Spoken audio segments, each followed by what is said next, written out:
নমস্কাৰ বন্ধুসকল, Richa tutorial YouTube চেনেলটোলৈ আপোনালোকক স্বাগতম জনাইছোঁ। মই আজি লৈ আহিছোঁ অসম চৰকাৰৰ প্ৰতিযোগিতামূলক পৰীক্ষাত সঘনে আহি থকা 20টা সাধাৰণ জ্ঞানৰ প্ৰশ্ন। আসাম জিকে ওপৰত ইতিমধ্যে মই 2টা ভিডিঅ' আপলোড কৰিছোঁ, আপোনালোকে নিশ্চয় চাইছে। এইটো মোৰ তৃতীয় ভিডিঅ', আপোনালোকে চাব বুলি আশা কৰিলোঁ। এতিয়া আহক আমি ভিডিঅ'টো আৰম্ভ কৰোঁ। Question number 1.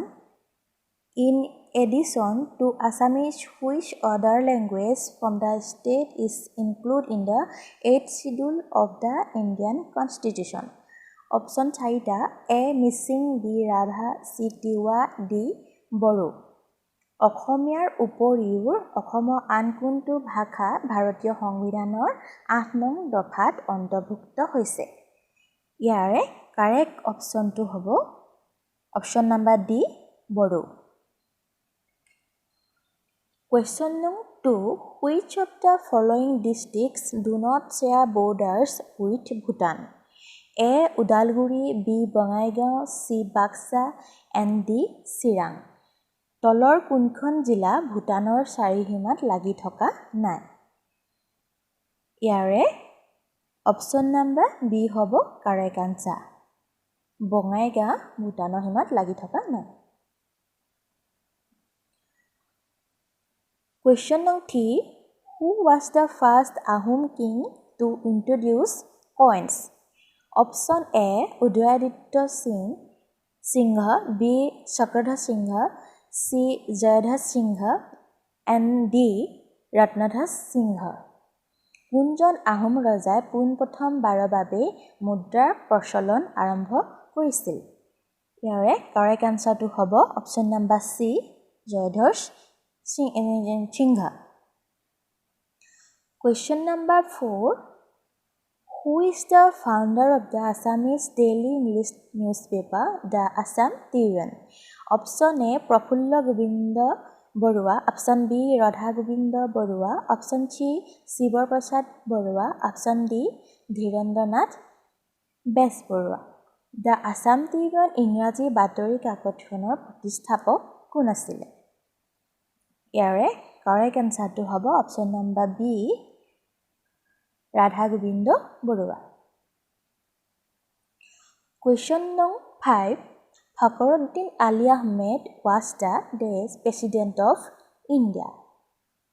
Option number A 4th, option number B 5th, option number C 6th, option number D 7th. Fakhruddin Ali Ahmed ভাৰতৰ কিমান সংখ্যক ৰাষ্ট্ৰপতি আছিল? ইয়াৰে কাৰেক্ট আনসাৰটো হ'ব অপশ্যন নম্বৰ B 5th, পঞ্চমজন ৰাষ্ট্ৰপতি আছিল। Question number 6. Who was the first Assamese to get the Arjun Award? Option A. Halicharan Najari, B. Manalisa Borua, C. Bhugeshwar Borua, and D. Dipankar Bhattacharya. কোনজন অসমীয়াই পোনপ্ৰথমবাৰৰ বাবে অৰ্জুন বঁটা পাইছিলে? অৰ্জুন বঁটা পাইছিলে option number C, Bhogeswar Baruah. আৰু ভোগেশ্বৰ বৰুৱাৰ জন্মদিনটো সকলোৱে জানে অভিৰুচি ক্ৰীড়া দিৱস হিচাপে পালন কৰা হয়। Option number 7. Question number 7. In which year Kaziranga was declared a World Heritage Site by UNESCO? কোন চনত কাজিৰঙা ৰাষ্ট্ৰীয় অভয়াৰণ্য ইউনেস্কোয়ে ৱৰ্ল্ড হেৰিটেজ সাইট হিচাপে ঘোষণা কৰিছিল? A. 1982, B. 1985, C. 1987, and D. 1992. ইয়াৰে কাৰেক্ট আনসাৰটো হ'ব 1985, অপশ্যন নম্বৰ B হ'ব correct answer. Question number 8. When Majuli is formally declared as a district in Assam? Option A. September 2016, B. November 2016, C. January 2017, D. March 2017. কোন চনত মাজুলীক জিলা হিচাপে ঘোষণা কৰা হয়? ইয়াৰে শুদ্ধটো হ'ব ছেপ্টেম্বৰ 2016, option number A হ'ব correct answer. Question number 9. How many lines does a Shakespeare sonnet have? Option A 8, B 10, C 13, D 14. Shakespeare sonnet কবিতাত সাধাৰণতে কেইটা শাৰী থাকে? Option number D হ'ব correct answer. 14টা শাৰী থাকে. Question number 10. Which one is the first country in the world to implement GST? Option A USA, B Canada, C France, D Thailand. সৰ্বপ্ৰথমে কোনখন দেশত GST প্ৰথা আৰম্ভ হৈছিল? ইয়াৰ কাৰেক্ট আনসাৰটো হ'ব অপশ্যন নম্বৰ C ফ্ৰান্সত। ফ্ৰান্সত পোনপ্ৰথমে GST প্ৰৱৰ্তন হৈছিল। Question number 11. গুৱাহাটী ইউনিভাৰ্চিটিৰ প্ৰথমজন উপাধ্যক্ষ কোন আছিল? Who was the first vice chancellor of Guwahati University? Guwahati ইউনিভাৰ্চিটিৰ প্ৰথমজন উপাধ্যক্ষ কোন আছিল? A Krishnakanta Sandikoi, B Hemchandra Goswami, C Padmanath Gohain Barua, D Rajanikanta Bordoloi. ইয়াৰে কাৰেক্ট আনসাৰটো হ'ব option number A Krishnakanta Handique. Question number 12. Which Assamese poet is also known as Dhani Kavi? A. Bhuvamohan Barua, B. Binanda Chandra Barua, C. Chandra Kumar Agarwala, and D. Gunabhiram Barua. কোনজন অসমীয়া কবি ধনী কবি হিচাপে জনা যায়? ইয়াৰে অপশ্যন বি হ'ব correct answer Binanda Chandra Barua. Question number 13. Dibbru-Saikhowa National Park is situated in which district of Assam? A. Shonitpur and Nagaon, B. Jorhat and Golaghat, C. Karbi Anglong and Golaghat, and D. Dibrugarh and Tinsukia district. Dibbru-Saikhowa ৰাষ্ট্ৰীয় উদ্যানখন কোনখন জিলাত অৱস্থিত? ইয়াৰে correct আনসাৰটো হ'ব Dibrugarh and Tinsukia district. ইয়াৰে correct আনসাৰটো হ'ব option number D. Question number 14.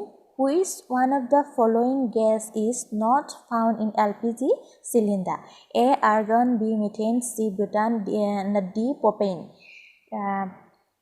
LPG cylinder তলৰ কোনটো গেছ পোৱা নাযায়? ইয়াৰে কাৰেক্ট আনসাৰটো হ'ব option number A argon. Question number 15. Which state was separated from Assam in 1963? A. Sikkim, B. Nagaland, C. West Bengal, and D. none of these. 1963 কোনখন জিলাক অসমৰ পৰা পৃথক কৰা হয়? অপশ্যন নম্বৰ বি হ'ব কাৰেক্ট আনসাৰ নাগালেণ্ডত 1963 অসমৰ পৰা পৃথক কৰা হয়। Question number 16. Who was the first Assamese translator of the Ramayana? Ramayana পোনপ্ৰথমে অসমীয়ালৈ কোনে অনুবাদ কৰিছিল? A. বাণভদ্ৰ, B. Ananta Kandali, C. Madhav Kandali, D. Ram Saraswati. ৰামায়ণখন পোনপ্ৰথমে অসমীয়ালৈ অনুবাদ কৰিছিলে Madhav Kandali. Option number C হ'ব correct answer. Question number 17. Which river is the biggest tributary of the river Brahmaputra? Brahmaputra আটাইতকৈ ডাঙৰ উপনদীখনৰ নাম কি? A. Kameng, B. Dhansiri, C. Subansiri, and D. Manas. ইয়াৰে কাৰেক্ট আনসাৰটো হ'ব option number C Subansiri. Question number 18. What is the biggest agro-based industry in Assam? অসমৰ আটাইতকৈ ডাঙৰ কৃষিভিত্তিক উদ্যোগ কোনটো? A. Rubber industry, B. Jute industry, C. Sugar industry, and D. Tea industry. ইয়াৰে কাৰেক্ট আনসাৰটো হ'ব option number D T industry. সকলোৱে জানে অসমত চাহ শিল্প আটাইতকৈ বেছি পৰিমাণে আটাইতকৈ ডাঙৰ কৃষিভিত্তিক উদ্যোগ। Question number 19. Which one is the largest district by population in Assam? জনসংখ্যা ফালৰ পৰা অসমৰ আটাইতকৈ ডাঙৰ জিলা কোনখন? A. Silchar, B. Dhubri, C. Nagaon, D. Kamrup. ইয়াৰে কাৰেক্ট আনসাৰটো হ'ব C. Option number C. Nagaon. Nagaon is the largest district by population in India, in Assam. Question number 20. King of Manipur, Brabrubahan was the son of মণিপুৰৰ ৰজা ব্ৰব্ৰুবাহন কাৰ পুত্ৰ আছিল? A. Vidur, B. Krishna, C. Bhim and D. Arjun. Babruvahan option number D. অৰ্জুনৰ পুত্ৰ আছিল। বন্ধুসকল আজিলৈ ইমানেই আছিল 20টা কুৱেশ্যন। আশা কৰোঁ চাই আপোনালোকে নিশ্চয় ভাল পাইছে আৰু যদি কিবা ক'ব লাগে থাকিলে নিশ্চয়কৈ আপোনালোকে কমেণ্ট কৰিব আৰু ভাল লাগিলে লাইক কৰিবলৈ নাপাহৰিব আৰু সাবস্ক্ৰাইব